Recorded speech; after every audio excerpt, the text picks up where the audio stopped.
This is how you know it's a good gym. It's like literally hidden in the back of this complex of warehouses, and it's with like no sign. Packed parking lot.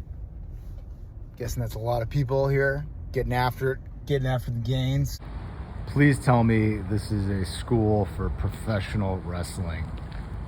Oh fuck yes. It's pretty awesome. Tons of equipment. Good vibe going on here.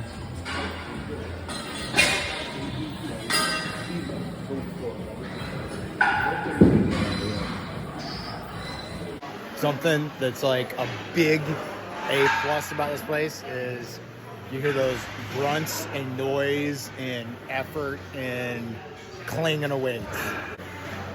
So just like listen.